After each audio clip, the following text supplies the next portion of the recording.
Hello students and friends, welcome to the Unisite एक YouTube channel. आज class 11th का जो some basic concept of chemistry यानी कि फर्स्ट चैप्टर है उसका लेक्चर नंबर 4 होने वाला है।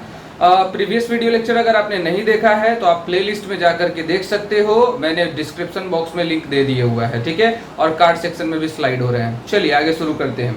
तो हम लोगों ने प्रीवियस वीडियो लेक्चर में क्या पढ़ा था? प्रीवियस लेक्चर में हम लोगों ने पढ़ा था प्योर सब्सटेंस, मैटर के classification on the basis of constituent, pure substance और इम्प्योर सब्सटेंस के बारे में क्लासिफाई किया था हम लोगों ने। लेकिन हम लोगों ने उस वीडियो लेक्चर में प्योर सब्सटेंस तक पढ़ा था। उसमें हम लोगों ने बताया था कि प्योर सब्सटेंस वो सब्सटेंस होते हैं जो सिमिलर काइंड ऑफ पार्टिकल से बने होते हैं। वो पार्टिकल एटम भी हो सकते हैं, वो पार्टिकल मॉलिक्यूल भी हो सकते हैं। उस वीडियो को जाकर के देख लो और फिर आकर के इस वीडियो को देखो या फिर इस बुक को भी देखते रहो और बाद में उसको जाकर के देख लेना। एक और बात, नोट्स जो है मैं हमेशा बोल रहा हूँ कि डिस्क्रिप्शन बॉक्स में मैं दे देता हूँ, नोट्स को भी आप लोग जाकर के डाउनलोड कर लेना डिस्क्रिप्शन बॉक्स से। शुरू करते हैं वीडियो आज का। आज जो हम लोग पढ़ने वाले हैं वो है इम्प्योर सब्सटेंस के बारे में। जी हाँ, बिल्कुल। तो इम्प्योर सब्सटेंस के बारे में आज हम लोग बात करेंगे। इम्प्योर सब्सटेंस होता क्या है इसके बारे में हम लोग बात करेंगे। Impure substance is also called as mixture, ठीक है। तो इम्प्योर सब्सटेंस होता क्या है वो समझो। प्योर सब्सटेंस किस चीज से बना होता है? सिमिलर पार्टिकल से बना होता है, ठीक है। वो एटम हो सकता है, मॉलिक्यूल हो सकता है, एक फिक्स रेशियो में कंबाइन होता है, उसको हम लोग क्या बोलते हैं? प्योर सब्सटेंस बोलते हैं। इम्प्योर सब्सटेंस की बात अगर मैं करूं तो एक ऐसा मिक्सचर या एक ऐसा आप कह सकते हो सब्सटेंस जिसमें दो या दो से ज्यादा सब्सटेंस किसी भी रेशियो में मिक्स हुआ रहता है। इसको मिक्सचर क्यों कहा गया है? क्योंकि जाहिर सी बात है ये एटलीस्ट दो सब्सटेंस, दो डिफरेंट सब्सटेंस के किसी भी रेशियो में मिक्स होने के बाद बनता है, ठीक है ना। तो मिक्सचर का फॉर्मेशन कब हुआ? When two or more than two different substance are mixed in any ratio, किसी भी रेशियो में मिक्स हो जाते हैं तब जाकर के एक मिक्सचर का फॉर्मेशन करते हैं। चलो एग्जांपल से समझते हैं, ज्यादा बेटर होगा। अब एयर को आप ले लो, हवा जो है हम लोग जिसमें हम ब्रीथ करते हैं, तो हवा में जो है क्या सिर्फ एक ही तरह के पार्टिकल है? हवा में कार्बन डाइऑक्साइड भी है, ऑक्सीजन भी है, नाइट्रोजन भी है, आर्गन है, डिफरेंट टाइप ऑफ गैसेज है, पॉल्यूटेंट भी है बहुत सारे। तो हवा जो है उसमें तो डिफरेंट सब्सटेंस है ना। तो डिफरेंट सब्सटेंस से जो मिलने से बना हुआ है उसको क्या बोलेंगे? प्योर सब्सटेंस या मिक्सचर? ऑफ कोर्स मिक्सचर बोलेंगे। लेकिन आप जरा हवा को गौर से देखोगे तो आपको क्या पता चलता है कि हवा में ऑक्सीजन कहीं पे पार्टिकुलर दिखाई दे रहा है, कहीं पे नाइट्रोजन पार्टिकुलर दिखाई दे रहा है? नहीं है, तो डिफरेंट सब्सटेंस, लेकिन वो अपने प्रेजेंस को पर्टिकुलरली दिखाते नहीं है कि हाँ भाई नाइट्रोजन यहाँ है, ऑक्सीजन यहाँ है, ऐसा कुछ नहीं दिखाते। मतलब ये कि उन सब्सटेंस के डिफरेंट लेयर आपस में शो नहीं होते हैं, दिखाया नहीं जाते हैं, तो इसीलिए उसको होमोजीनियस मिक्सचर कहते हैं। यानी कि इम्प्योर सब्सटेंस यानी कि मिक्सचर को दो भागों में क्लासिफाई किया जाता है फर्दर। एक है homogeneous mixture, homogeneous mixture, homogeneous भी मिक्सचर है तो वो भी इम्प्योर ही हुआ, ऐसा नहीं कि वो प्योर हो जाएगा। और एक है हमारा हेट्रोजीनियस मिक्सचर, जो कि आप लोगों ने लोअर क्लास में पढ़ा होगा, 9th क्लास में पढ़े होंगे आप लोगों ने, ठीक है ना। होमोजीनियस मिक्सचर क्या होता है? एग्जांपल के तौर पे हमने एयर का लिया, तो एयर में हमने देखा कि डिफरेंट सब्सटेंस है, ठीक है, बिल्कुल सही है, लेकिन इनके जो लेयर्स हैं, ये जो डिफरेंट सब्सटेंस के जो लेयर्स हैं वो डिस्टिंग्विशेबल नहीं है। मतलब इसमें हम अंतर देख करके नहीं बता सकते हैं कि कहाँ ऑक्सीजन, कहाँ कार्बन डाइऑक्साइड, क्या क्या है। So air is the homogeneous mixture. Why? Because their constituent, अब ध्यान से सुनना, मिक्सचर जिन चीजों से बना होता है उन चीजों को कंपोनेंट कहते हैं। यानी कि कंपोनेंट किसको बोलेंगे? The substance which makes together mixture, जो सब्सटेंस मिल करके मिक्सचर का फॉर्मेशन किया है उन सभी सब्सटेंस को या तो कंस्टिट्यूएंट बोलोगे या तो कंपोनेंट बोलोगे।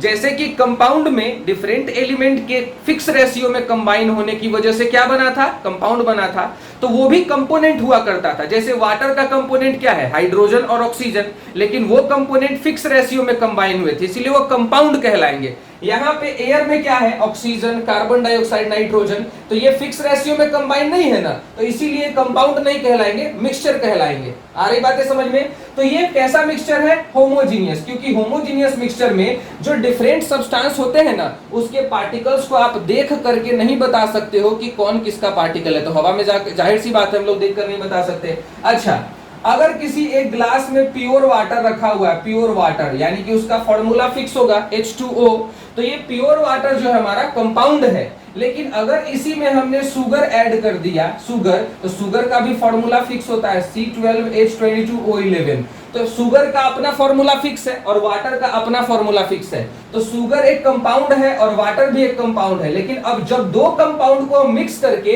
शुगर सॉल्यूशन का फॉर्मेशन कर देंगे, यानी कि शरबत का फॉर्मेशन कर देंगे, तो वो शरबत जो होगा वो थोड़ी ना कंपाउंड होगा। क्यों? क्योंकि वो तो डिफरेंट सब्सटेंस के किसी भी रेशियो में मिलने की वजह से बना है। अब चीनी डालना है, मेरी मर्जी, मैं 1 चम्मच चीनी डाल करके पीऊं या 2 चम्मच डाल करके पीऊं, यानी कि कंपोजिशन जो है इसका फिक्स नहीं है। समझ में आ रही बात है? यानी कि हमारा अगर हम शुगर सॉल्यूशन की बात करें, शुगर सॉल्यूशन की बात करें तो वो कैसे बनता है? Sugar plus water. Sugar solution कैसे बनता है? Sugar plus water. तो हमने क्या बोला? Mixture are those substance, mixture are those substance which made up of 2 or more than 2 different substances in any ratio। तो शुगर सॉल्यूशन कब बना? जब शुगर को हमने वाटर में डाल दिया, तब जाकर के शुगर सॉल्यूशन बना। तो ये जो है शुगर एक कंपाउंड है, वाटर जो है कंपाउंड है, लेकिन दो डिफरेंट कंपाउंड को हमने अगर किसी भी रेशियो में मिला दिया तो क्या बना? मिक्सचर बना। उसी तरह से अगर हम बात कर रहे सैलाइन वाटर की, सैलाइन वाटर की अगर बात करें तो ये कैसे बनता है? जाहिर सी बात है, जब सॉल्ट और वाटर दोनों मिक्स हो जाता है तो इसको हम लोग बोलते हैं सॉल्ट सॉल्यूशन या फिर सैलाइन वाटर भी बोलते हैं। तो इसमें सॉल्ट क्या हो गया है? वाटर में डिसॉल्व हो गया है। लेकिन सवाल ये उठता है कि चलो मिक्सचर तो है, समझ में आ गया, मिक्सचर तो है, लेकिन होमोजीनियस कैसे है? अच्छा सोचो, जब चीनी पानी में पूरी तरह से घुल जाता है अच्छे तरीके से, तो क्या आप देख करके ये बता सकते हो कि उसमें चीनी कहाँ है और पानी कहाँ है? कहने का मतलब ये है कि मिक्सचर में जो दो कंपोनेंट है, कंपोनेंट कौन कौन है? शुगर सॉल्यूशन की अगर मैं बात करूं तो इसमें शुगर और वाटर दो कंपोनेंट है। क्या इन दोनों कंपोनेंट के लेयर आपको अलग अलग दिखाई देते हैं उस मिक्सचर के अंदर? नहीं दिखते हैं ना, इसीलिए ये क्या है? होमोजीनियस मिक्सचर है। होमोजीनियस मिक्सचर में जितने भी कंपोनेंट मिले हुए होते हैं वो इनडिस्टिंग्विशेबल होते हैं, यानी कि वो पूरी तरह से एक दूसरे में मिक्स होते हैं। इसको आप अलग अलग लेयर में नहीं देख पाओगे। समझ में आ रही बातें? तो ये हो गया हमारा होमोजीनियस मिक्सचर का। अच्छा, होमोजीनियस मिक्सचर में जितने भी कंपोनेंट होते हैं वो यूनिफॉर्मली डिस्ट्रीब्यूटेड होते हैं। कहने का मतलब ये है कि ये जो शुगर सॉल्यूशन हमने बनाया है उसमें शुगर के पार्टिकल हर जगह जो है बराबर होंगे, यानी कि हर जगह का कंसंट्रेशन क्या होगा? बराबर होगा। इसीलिए जब आप शरबत को पियोगे अच्छे तरीके से चीनी के मिक्स हो जाने के बाद, तो आपको हर जगह का टेस्ट इक्वली स्वीट मतलब महसूस होगा, है ना? हर जगह का जो टेस्ट है बराबर बराबर मीठा महसूस होगा, ठीक है ना? उसी तरह से जब सॉल्ट को और वाटर को मिलाया जाता है तो सैलाइन वाटर बनता है, या यूं कहो सॉल्ट सॉल्यूशन का फॉर्मेशन होता है। तो इसमें कितने कंपोनेंट है? दो कंपोनेंट है, एक है सॉल्ट और एक है वाटर। तो ये कंपोनेंट कहलाता है। समझ में आ रही बातें? चलो ठीक है। तो सॉल्ट जब पानी में पूरी तरह से घुल जाता है तो क्या सॉल्ट जो है आपको और पानी जो है क्या दोनों अलग अलग दिखाई दे रहा होता है? नहीं ना, नहीं दिखाई दे रहा होता। जब तक आप पियोगे नहीं तब तक आप ये नहीं बता सकते हो कि इसमें नमक है और पानी मिला, पानी तो खैर दूर से ही दिख जाता है, लेकिन इसमें नमक मिला हुआ ये आपको नहीं पता चलेगा, है कि नहीं? तो हमने क्या देखा कि सॉल्ट जब पानी में घुलता है तो इनडिस्टिंग्विशेबल हो जाता है। इसका मतलब क्या हुआ? ये आपस में अलग अलग लेयर नहीं बनाते, एक दूसरे में मिक्स हो जाते हैं। तो जब भी दो या दो से अधिक सब्सटेंस एक दूसरे में अच्छे तरीके से घुल जाएगा और उसमें डिफरेंट लेयर को शो नहीं करेगा तो वो हमेशा होमोजीनियस मिक्सचर कहलाएगा। यानी कि होमोजीनियस मिक्सचर के जो कंपोनेंट्स हैं, ध्यान से सुनना, बहुत ही छोटे छोटे पार्टिकल में टूट जाते हैं। और इवन होमोजीनियस मिक्सचर को आप फिल्टर प्रोसेस से, यानी कि फिल्ट्रेशन प्रोसेस से अलग नहीं कर सकते हो। जैसे अगर आपने सॉल्ट को पानी में घुला दिया और आप चाहते हो कि सॉल्ट को पानी से अलग कर ले और नॉर्मल फिल्टर पेपर का यूज करके आप ऐसा करना चाहते हो तो ये बिल्कुल भी नहीं होने वाला है, क्योंकि फिल्टर पेपर के पोर से ये सॉल्ट जो घुला हुआ है पानी में वो भी पास कर जाएगा। हाँ, चॉक पाउडर को आप अलग कर सकते हैं। तो चॉक पाउडर अगर पानी में रहेगा तब तो वो हेट्रोजीनियस है ना, क्योंकि वहां पे तो डिफरेंट लेयर दिखाई देते रहते हैं। तो होमोजीनियस मिक्सचर समझ में आया? Homogeneous mixture can not be separated out from each other by the simple filtration process. हाँ, उसके लिए अलग अलग मेथड अपनाए जाते हैं। जैसे सॉल्ट और वाटर को आपको अलग करना है तो इवेपोरेशन प्रोसेस का यूज कर सकते हो आप, है ना? शुगर वाटर का यूज, शुगर और वाटर के सॉल्यूशन को आपको अलग अलग करना है तो आप वहां पे डिस्टिलेशन प्रोसेस का यूज कर सकते हो, है कि नहीं? चलो अब आगे बढ़ते हैं हेट्रोजीनियस मिक्सचर के बारे में। ये सब 9th क्लास में ऑलरेडी आप पढ़े हुए हो, थोड़ा सा ओवरव्यू मैं कर दे रहा हूं, ठीक है? अब बात करता हूं मैं हेट्रोजीनियस मिक्सचर के बारे में। ध्यान से सुनना मेरी बात को। मिक्सचर तो मिक्सचर है भाई, दो या दो से अधिक सब्सटेंस के किसी भी रेशियो में मिलने से ही बनता है मिक्सचर। चाहे वो होमो हो या हेट्रो हो। लेकिन इन दोनों में फर्क क्या है? तो हेट्रोजीनियस मिक्सचर वो मिक्सचर होता है जिसमें दो या दो से अधिक सब्सटेंस तो जरूर मिले होते हैं, लेकिन एक दूसरे में अच्छे तरीके से नहीं घुलते हैं, वो डिफरेंट लेयर बना देते हैं। क्या बना देते हैं? डिफरेंट लेयर बना देते हैं। जैसे एग्जांपल के तौर पे अगर मैं एक गिलास पानी लेता हूं और इसमें मैं चॉक पाउडर डाल देता हूं, क्या करता हूं, इसमें मैंने चॉक पाउडर डाल दिया, तो देखोगे आप जब चॉक पाउडर को कुछ देर तक एक रॉड से जब स्टायर करते रहोगे तो क्या होगा, चॉक पाउडर पूरी तरह से इसमें इधर उधर घुला हुआ रहेगा। लेकिन जब आप इसको रेस्ट में छोड़ दोगे कुछ देर तक के लिए, बिना अनस्टायर्ड पोजीशन में छोड़ दोगे, तो चॉक पाउडर कुछ समय के बाद जो है वो नीचे वाला bottom part of the container को ऑक्यूपाई कर लेता है, नीचे सेटल डाउन हो जाता है। इसका मतलब क्या हुआ, चॉक पाउडर और पानी दोनों का लेयर अलग अलग दिखने लगा हमको, है ना, कुछ समय के बाद। तो हेट्रोजीनियस मिक्सचर का मतलब ये हुआ कि यहाँ पे क्या होते हैं, जितने भी कंपोनेंट होते हैं, यानी कि इस मिक्सचर में मौजूद जितने भी कंपोनेंट होते हैं वो सही से एक दूसरे में डिसॉल्व नहीं होते। एक तो ये एग्जांपल हो गया चॉक पाउडर और वाटर का। दूसरा, केरोसिन ऑयल को या पेट्रोल को, केरोसिन ऑयल को अगर आप वाटर में डालोगे तो जरा बताओ कि क्या ये डिसॉल्व होगा? नहीं होगा, बिल्कुल भी नहीं होगा। Water is the polar compound, water is the polar molecule and kerosene oil is the non polar molecule. तो पोलर और नॉन पोलर कभी घुल ही नहीं सकते एक दूसरे में, ठीक है। तो केरोसिन ऑयल पानी में जब जाता है तो वो अलग अलग लेयर बना देता है। अगर आपने पानी में केरोसिन ऑयल को डाला तो केरोसिन ऑयल की डेंसिटी जो होती है फॉसिल फ्यूल की वो कम होता है, तो ये ऊपर में केरोसिन ऑयल बन जाएगा और नीचे में पानी का लेयर रहेगा। तो दोनों अलग अलग डिस्टिंग्विशेबल लेयर, यानी कि देख करके ही पता चल जाता है कि भाई वो केरोसिन है और वो पानी है कि नहीं। तो हेट्रोजीनियस मिक्सचर वो मिक्सचर होते हैं जिसमें दो या दो से अधिक सब्सटेंस तो जरूर मिले होते हैं, लेकिन पूरी तरह से नहीं। जैसे डस्ट को हम उठा करके पानी में डाल दे, जैसे सैंड को उठा करके हम क्या कर दे, शुगर में डाल दे, या शुगर को सॉल्ट में डाल दे, है ना। चीनी में अगर नमक को हम मिला दे तो क्या तैयार होगा, मिक्सचर। कैसा मिक्सचर? चीनी और नमक दोनों देख करके पता लगाया जा सकता है ना कि अलग अलग टाइप का है। तो इसका मतलब ये हुआ कि ये हेट्रोजीनियस मिक्सचर है, ठीक है। तो ये चीजें समझ में आ गई। हेट्रोजीनियस मिक्सचर को आप कई तरह के मेथड से सेपरेट आउट कर सकते हो। जैसे अगर सॉलिड का मिक्सचर है तो उनके प्रॉपर्टी के बेसिस पे, अगर दो सॉलिड है तो दोनों में से अगर एक मैग्नेटिक मटेरियल है एक नॉन मैग्नेटिक मटेरियल है तो आप मैग्नेट का सिलेक्शन कर लो भाई। दोनों अगर मैग्नेटिक है तो फिर मैग्नेट का सिलेक्शन मत करो, तब उसमें कोई ऐसा सॉल्वेंट डालो जिसमें एक कंपोनेंट घुल जाए और दूसरा ना घुले। तो जो नहीं घुलेगा उसको अलग करने के लिए फिल्ट्रेशन बाद में कर लोगे। तो ये सब हम लोगों ने 9th क्लास में अच्छे से पढ़ा हुआ है।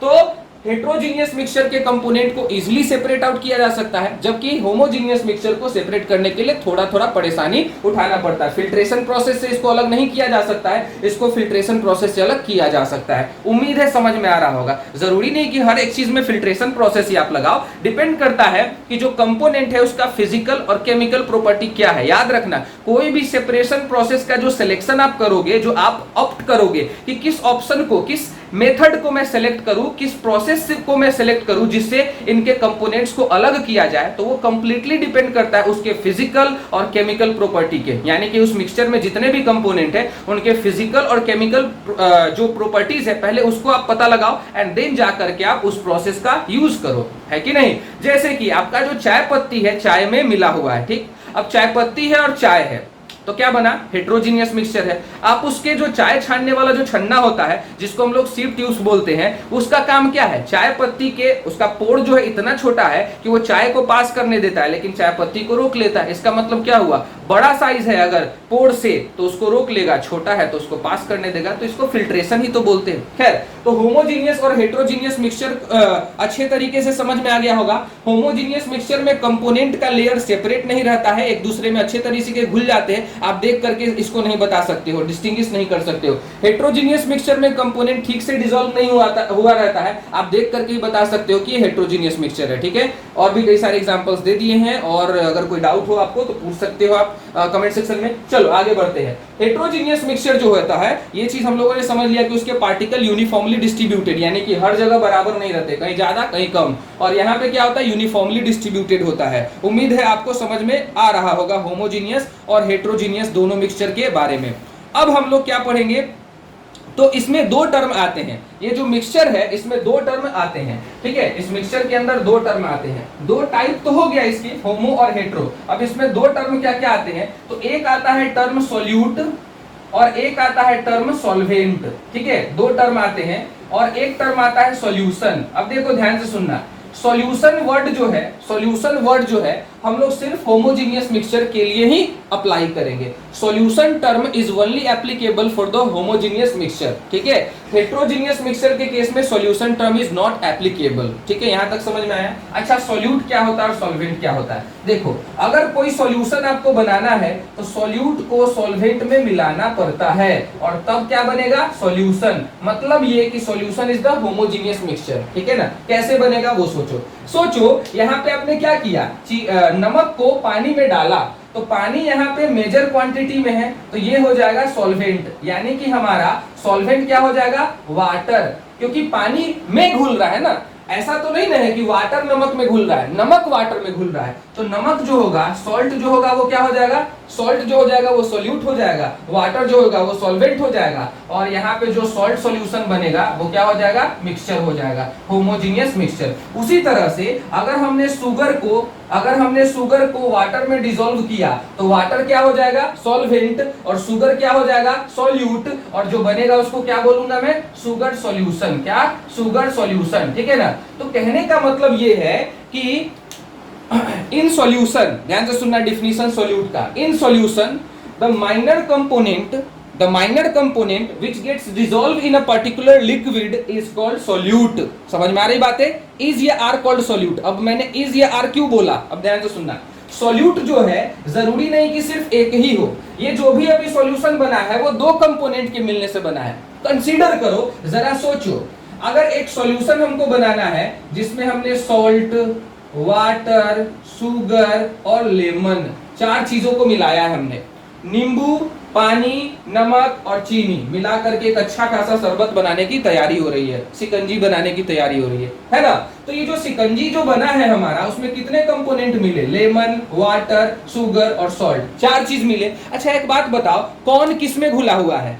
नींबू, नमक और चीनी, ये तीनों किसमें घुला हुआ है? पानी में। तो याद रखना, वाटर जो हो जाएगा हमारा, वाटर जो हो जाएगा शिकंजी के केस में, वो सॉल्वेंट हो जाएगा, और रिमेनिंग पार्ट क्या क्या बच गया? सॉल्ट, शुगर और लेमन, ठीक है ना। ये सारे के सारे सॉल्यूट्स हो जाएंगे। इसका मतलब ये हुआ कि इन सॉल्यूशन, सॉल्यूट्स में be more than one depending upon the component of the mixture. Mixture के कंपोनेंट पे, अगर किसी मिक्सचर में चार कंपोनेंट मिला हुआ है तो तीन होंगे सॉल्यूट और एक होगा सॉल्वेंट। सॉल्वेंट कौन होगा?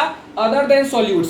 कहने का मतलब है जो सब्सटेंस सब कुछ को अपने अंदर घुला लेगा उसको हम लोग क्या बोलेंगे? सॉल्वेंट। या यूं कह सकते हो कि जो सब्सटेंस मेजर अमाउंट में रहेगा किसी सॉल्यूशन के अंदर, जो सब्सटेंस सबसे ज्यादा क्वांटिटी में रहेगा और वो बाकी चीजों को घुलाएगा, उसको हम लोग सॉल्वेंट बोलते हैं, है ना। The component which is present in greater extent in a solution is called solvent, and the component other than solvent are called solutes which is present in the minor components, ठीक है ना। minor component होते हैं ये, और ये एक से ज्यादा हो सकते हैं, but solvent never be more than one, कभी भी एक से ज्यादा नहीं हो सकता है। क्लियर है? तो चलो, ये चीज हम लोगों ने समझ लिया, solutes क्या होते हैं, solvent क्या होते हैं।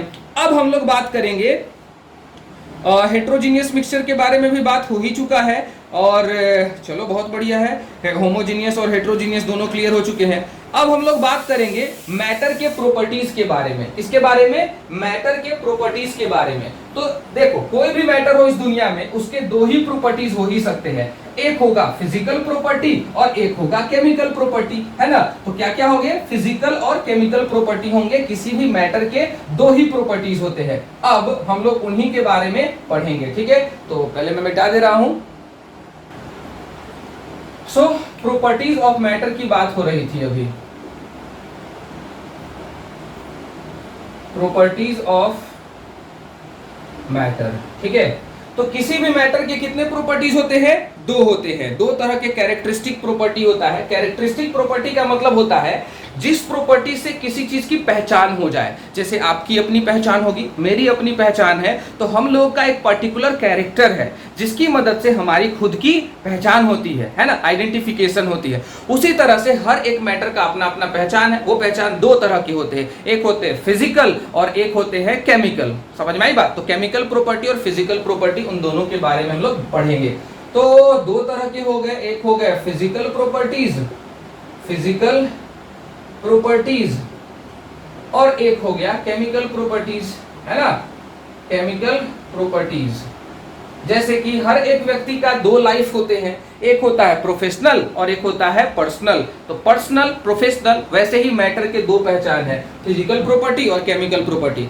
बात अगर करूं मैं फिजिकल प्रॉपर्टीज की, तो ये ऐसे प्रॉपर्टीज होते हैं, ध्यान से सुनना, physical properties are those properties which do not require any chemical change to occur, जिसमें किसी भी तरह के केमिकल चेंज होने की जरूरत नहीं है, बस उसका साइज, शेप बदलने की जरूरत है। जैसे आप एक पेपर को फाड़ देते हो, है ना, पेपर को टीयर कर दिया आपने, तो पेपर का कंपोजिशन बदला क्या? नहीं बदला ना, उसका सिर्फ साइज बदल गया। पहले पेपर बड़ा था, अब छोटा हो गया है।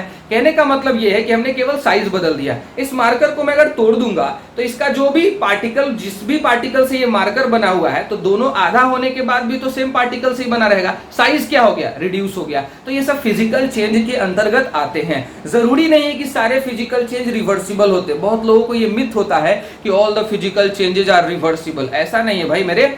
अगर पेड़ से पत्ते गिर रहे हैं, falling of leaves from the tree, क्या है ये फिजिकल चेंज ही तो है। पत्ता पेड़ में था तब भी पत्ता था, पत्ता जब टूट गया तब भी पत्ता ही है, उसका कंपोजिशन नहीं बदला। हमारे हाइट का बढ़ना क्या है? ये फिजिकल चेंज है। हाँ, इरिवर्सिबल है, ये रिवर्स नहीं हो सकता है, लेकिन फिजिकल चेंज है। हमारा हाथ पैर ये सब का जो कंपोजिशन बचपन में था, वही हमारे हाथ पैर का कंपोजिशन अभी भी है। कहने का मतलब ये है कि जब हम ग्रो कर रहे होते हैं तो हमारे बॉडी का जो साइज है केवल बढ़ रहा होता है, बाकी कंपोजिशन तो सेम ही रहता है ना। जन्म के समय जो कंपोजिशन रहता है, जन्म के बाद भी उतना ही कंपोजिशन रहता है। तो इंसान का ग्रो करना, कपड़े का फट जाना, अगर हमने कपड़े को कैंची से काट दिया तो वो कौन सा चेंज हुआ? ऑफ कोर्स फिजिकल चेंज हुआ। फटे हुए कपड़े का भी केमिकल कंपोजिशन वही होगा ना जो पहले कंपोजिशन था। कंपोजिशन नहीं बदला, साइज बदल गया, और ये रिवर्सिबल चेंज है। कपड़े का फाड़ना रिवर्सिबल चेंज है, पेपर का फाड़ना रिवर्सिबल चेंज है। अगर कोई कांच का ग्लास गिर जाए और वो टूट जाए तो जाहिर सी बात है फिजिकल चेंज है। हाँ, इरिवर्सिबल है, लेकिन रिवर्सिबल में भी बहुत सारे एग्जांपल है, जैसे आइस का मेल्ट होना, है ना, ये क्या है? रिवर्सिबल है, फिर से वो आइस बन सकता है। ठीक है, आइसक्रीम का पिघल जाना, वैक्स का मेल्ट हो जाना, ये सारे के सारे जो है रिवर्सिबल फिजिकल चेंज है। तो ये कभी कंफ्यूजन में मत रहना कि फिजिकल चेंज हमेशा रिवर्सिबल होते, नहीं। ठीक है ना, physical change may be reversible, may be irreversible, depend upon condition, किस तरीके से चेंज हो रहा है उस पर डिपेंड करता है। ठीक है, कंफ्यूज मत होना। अब हम लोग बात करेंगे फिजिकल प्रॉपर्टीज की। तो ऑलरेडी कर चुके हैं कि फिजिकल प्रॉपर्टी वैसे प्रॉपर्टीज को बोलते हैं जिसमें किसी भी तरह के केमिकल चेंज की रिक्वायरमेंट नहीं होती है, बस उसमें सिर्फ साइज बदलना है, शेप बदलना है, इससे ज्यादा कुछ नहीं करना है। ठीक है, तो ये फिजिकल प्रॉपर्टी में क्या क्या आएगा, चलो इसके बारे में बात कर लेते हैं। अगर मैं बात करूं किसी फूड के टेस्ट की, जैसे कि आप चीनी ले लो, चीनी को अगर पानी में आप डालो या पानी से पहले अगर आप टेस्ट करो तो वो मीठा ही रहेगा। पानी में जाने पर भी मीठा है और पानी से पहले भी वो मीठा ही था। इसका मतलब ये हुआ कि इसका ये फिजिकल प्रॉपर्टी है, टेस्ट।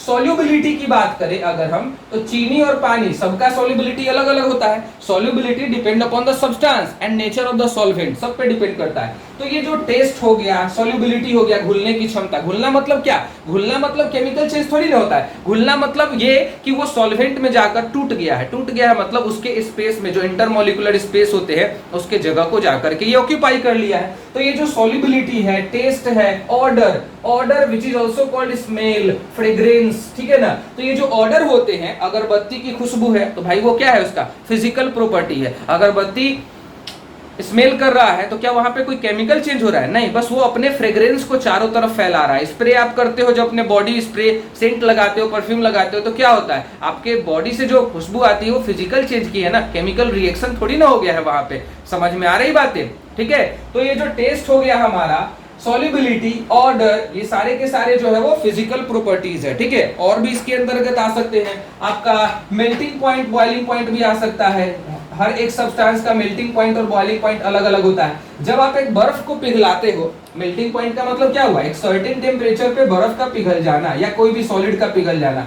तो जब आप 0 डिग्री सेल्सियस पे 1 atm प्रेशर पे बर्फ को हीट देकर के पिघलाते हो, तो भाई देखो जरा क्या हुआ है, H2O, तो H2O है, पार्टिकल के कंपोजिशन में कोई चेंजिंग आया नहीं। इसका मतलब सीधा सीधा पता चल रहा है कि यहाँ पे फिजिकल स्टेट बदला है, not chemical composition, chemical composition में कोई चेंजिंग नहीं आया, यहाँ पे सिर्फ फिजिकल स्टेट बदला है, यानी कि मेल्टिंग पॉइंट या मेल्टिंग प्रोसेस एक तरह से हम कह सकते हैं फिजिकल चेंज है, यानी कि फिजिकल प्रॉपर्टी है। क्या यहाँ पे किसी भी तरह का फिजिकल केमिकल चेंज हुआ? नहीं ना। तो हमने पहले ही बता दिया कि फिजिकल प्रॉपर्टी वो प्रॉपर्टी होते हैं जिसमें किसी भी तरह के केमिकल चेंज नहीं होते हैं। तो मेल्टिंग पॉइंट हो गया। बॉइलिंग पॉइंट की भी अगर मैं बात कर लूं तो बॉइलिंग जब करते हो किसी भी चीज का तो वहां पे केमिकल रिएक्शन थोड़ी ना हो जाएगा। H2O है लिक्विड, इसको हमने 100 डिग्री सेल्सियस पे 1 atm प्रेशर पे उबाला तो क्या हो गया? H2O गैस बन गया। इसको हम लोगों ने बोला स्टीम और इसको हम लोगों ने बोला वाटर। तो हमने क्या देखा कि यहाँ पे H2O पहले भी H2O था, आफ्टर हीटिंग भी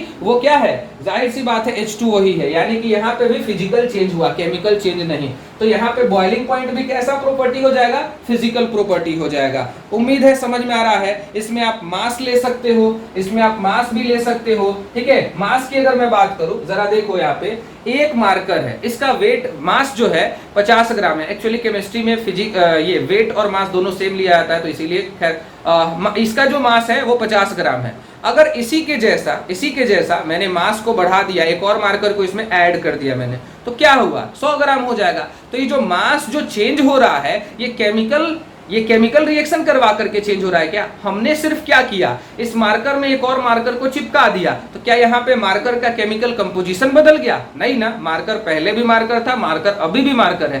दैट मीन्स कि यहाँ पे मास तो बढ़ा लेकिन कोई केमिकल चेंज बिना किए हुए। इसका मतलब क्या हुआ? इसका मतलब ये हुआ कि mass is the physical property. Mass जो है वो फिजिकल प्रॉपर्टी है। डेंसिटी की अगर मैं बात करूं तो डेंसिटी जो होता है पानी का जो डेंसिटी होता है वो फिक्स होता है, 1 ग्राम पर सेंटीमीटर क्यूब होता है। तो डेंसिटी जो है किस पे डिपेंड करता है? मास अपॉन वॉल्यूम पे। तो जरा देखो मास जो है वो कैसा प्रॉपर्टी है? फिजिकल प्रॉपर्टी है। और वॉल्यूम जो होता है किसी भी सब्सटेंस का, जैसे 1 लीटर पानी है, 2 लीटर पानी है, 3 लीटर पानी है, तो ये क्या है? पानी की वॉल्यूम ही तो है।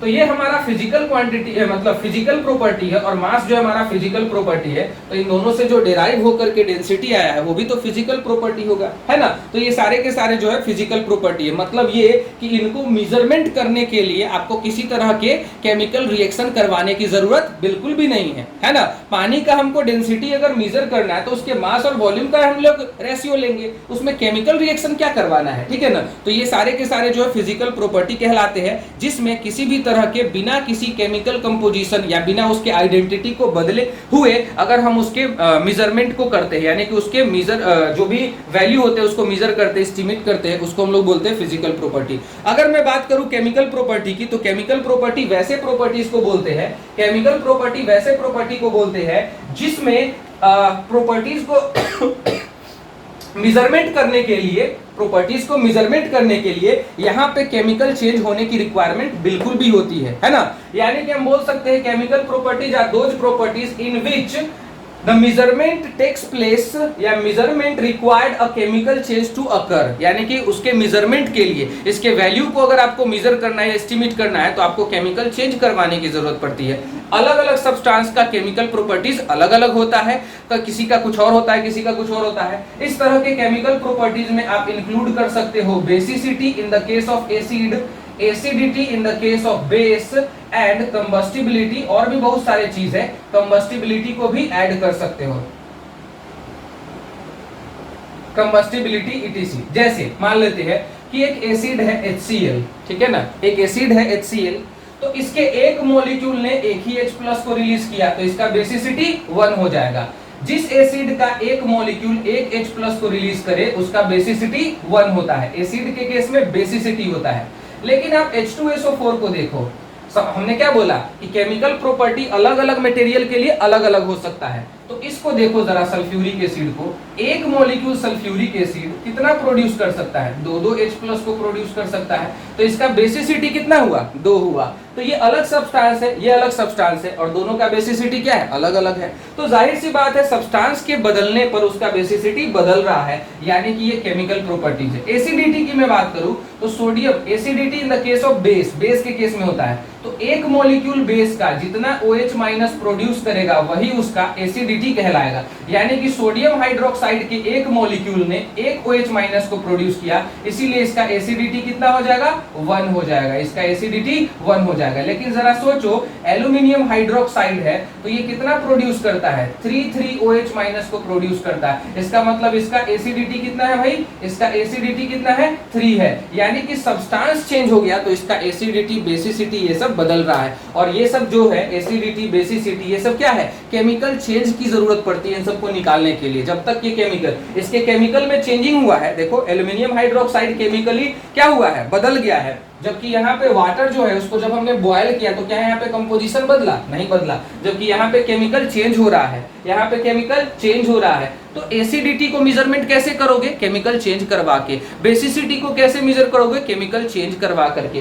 कंबस्टिबिलिटी की बात करते हैं तो कंबस्टिबिलिटी का मतलब होता है कंबसन होने की ability, the tendency to be combustion, ठीक है ना। जैसे कि कोई सब्सटेंस जो होता है ऑक्सीजन से जल्दी रिएक्ट करके कंबसन हो जाता है, जिसका इग्निशन टेम्परेचर कम होता है, वो बहुत जल्दी कंबाइन होते हैं उसके साथ। कुछ होते हैं जो बहुत ज्यादा गर्म करने के बाद जलते हैं, तो उसका कंबस्टिबिलिटी क्या है, कम है। मतलब जो सब्सटेंस ज्यादा हीट करने पे जले उसका कंबस्टिबिलिटी क्या होगा, कम होगा। और जो सब्सटेंस कम टेम्परेचर पे ही जल जाए इसका मतलब उसका कंबस्टिबिलिटी फैक्टर ज्यादा होगा। तो इसका मतलब क्या हुआ, सब्सटेंस के नेचर पे डिपेंड करता है। तो हमने यहाँ पे देखा कि फिजिकल और केमिकल प्रॉपर्टी जो है वो सब सब्सटेंस के लिए अलग अलग होते हैं। ये तो इसमें भी अलग अलग सब्सटेंस के लिए अलग अलग होगा। लेकिन इसकी खास बात क्या है कि जब हम फिजिकल प्रॉपर्टी को मेजर करने जाते हैं ना, तो हमको यहाँ पे कोई केमिकल आइडेंटिटी को बदलने की जरूरत नहीं होती, यानी कि कोई केमिकल चेंज करवाने की जरूरत नहीं होती है।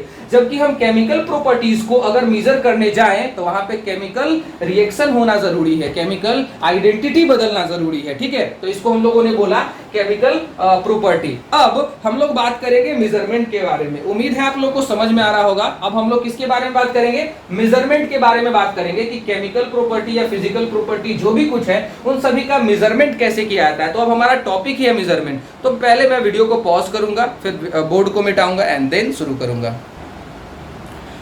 अब हम लोग पढ़ने वाले हैं मेजरमेंट के बारे में। मेजरमेंट का मतलब क्या होता है, आप किसी चीज को नाप रहे हो, मापना, मापने को हम लोग बोलते हैं मेजरमेंट करना। किसी भी प्रॉपर्टी को जब हम लोग मेजर करते हैं, जैसे अगर आप जाते हो किसी भी ग्रोसरी हाउस पे, आप बोलते हो 1 kg मुझे नमक चाहिए, तो आप क्या मांग रहे हो उससे, नमक का मास। यानी कि आप मास का वहां पे 1 kg जो आपने बोला है उसमें 1 जो है न्यूमेरिकल वैल्यू है और जो kg है वो यूनिट है, किसका, मास का। यानी कि आपने वहां पे 2 चीजें बोला, एक तो न्यूमेरिकल वैल्यू और दूसरा यूनिट, मास का यूनिट। 1 kg नमक, तो नमक हो गया सब्सटेंस, ठीक है ना, और उसका मेजरमेंट हो गया 1 kg, आपने उसको kg में मेजर किया है, ठीक है। तो इसी के मेजरमेंट के बारे में हम लोग बात करेंगे। इसमें आते हैं फिजिकल क्वांटिटी। मेजरमेंट में सबसे पहले क्या आएगा, फिजिकल क्वांटिटी, ठीक है, फिजिकल क्वांटिटी आएगा। आप कहीं पे अगर कपड़े लेने जाते हो, कपड़े सिलवाने के लिए, तो उसका लेंथ ब्रेथ मेजर करते हो ना। तो ये लेंथ मेजर करना मतलब क्या, मापना, है ना। तो वहां पे आप लेंथ मेजर करते हो, ब्रेथ मेजर करते हो, ठीक है ना, एंड देन जा करके आप खरीदते हो। जैसे कि आपको चाहिए 6 मीटर के कपड़े, तो आपको बोलना पड़ेगा ना, या फिर आप अगर 6 बोलोगे तो काम चल जाएगा, नहीं, उसको बोलना पड़ेगा 6 मीटर। मीटर जब तक नहीं लगाओगे तो उस दुकानदार को समझ ही नहीं आएगा कि आप क्या बोलना चाह रहे हो। और जैसे ही आपने 6 मीटर बोला वो समझ जाएगा, अच्छा आपको 6 मीटर लंबा कोई क्लॉथ चाहिए, है ना।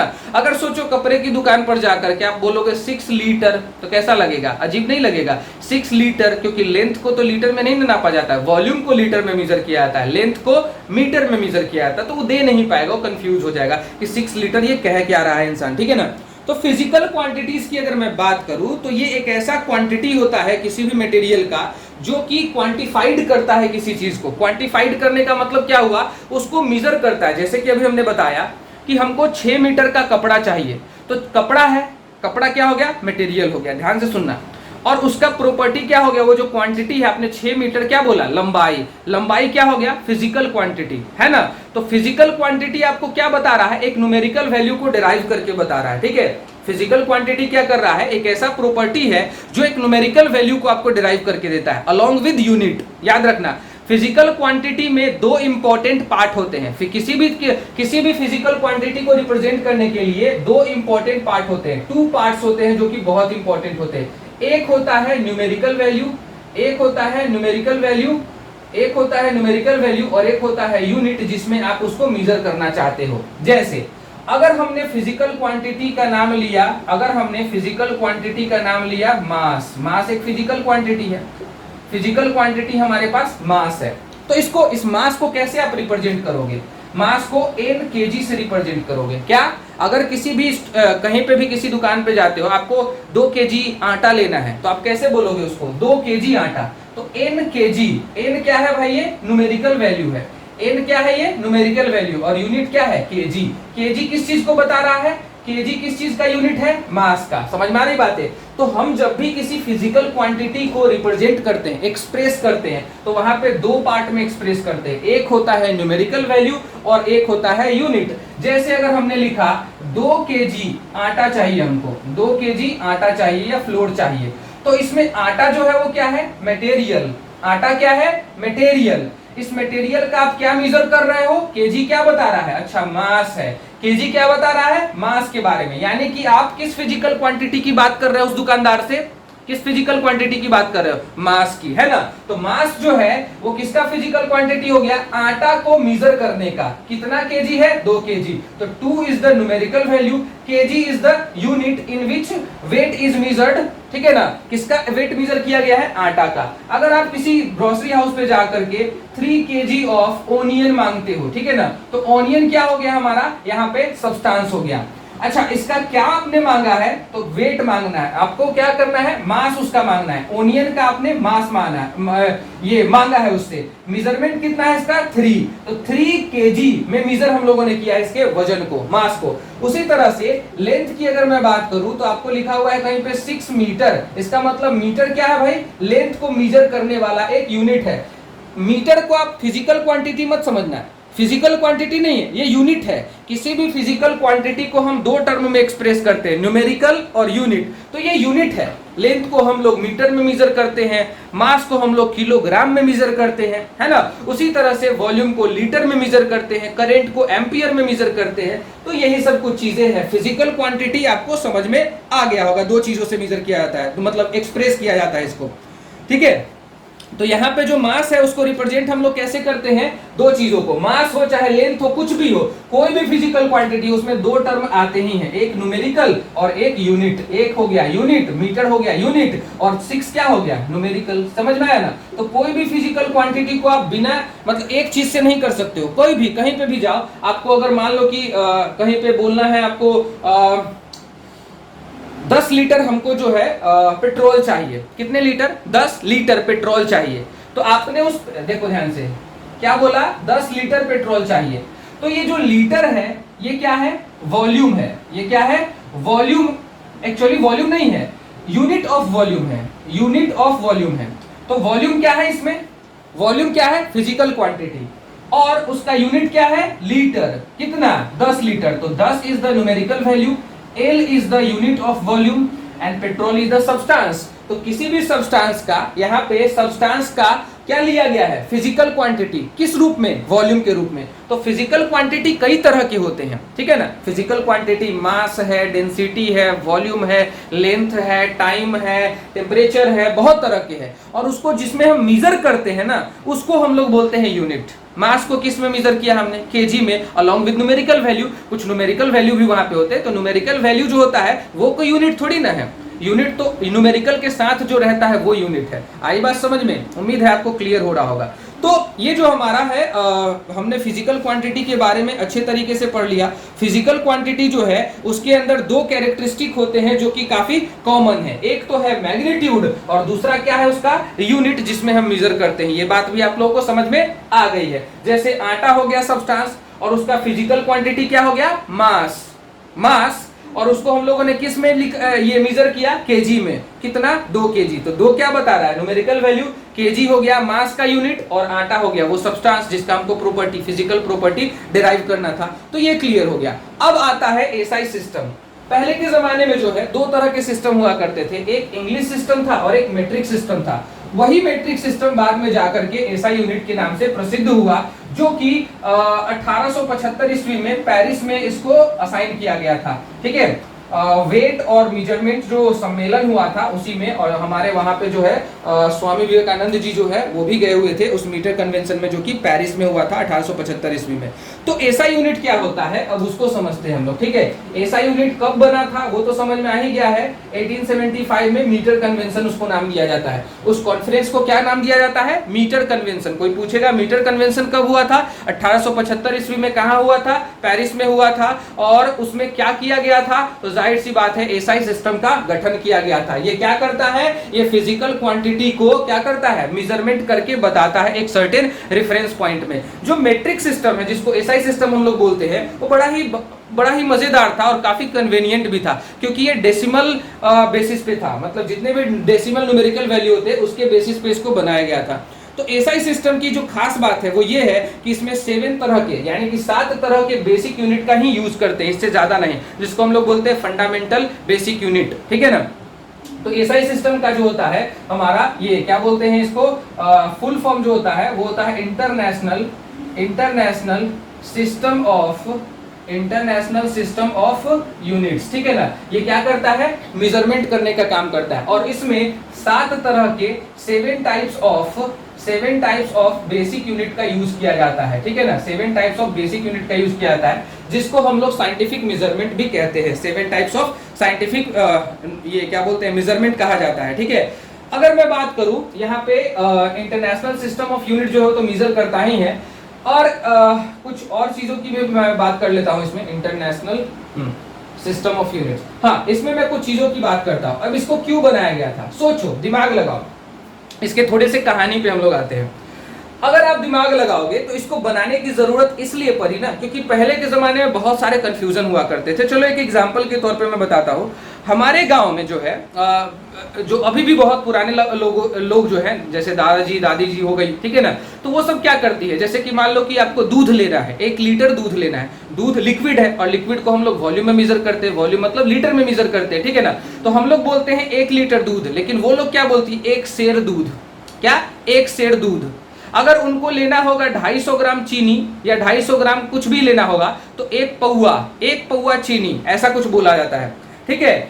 1 सेर, 1 लीटर दूध को वो लोग 1 सेर दूध बोलते हैं। अब सेर बोले तो पहली बार तो हम कंफ्यूज हो गए थे, लेकिन बाद में पता चला अच्छा 1 लीटर इज कॉल्ड 1 सेर, है ना।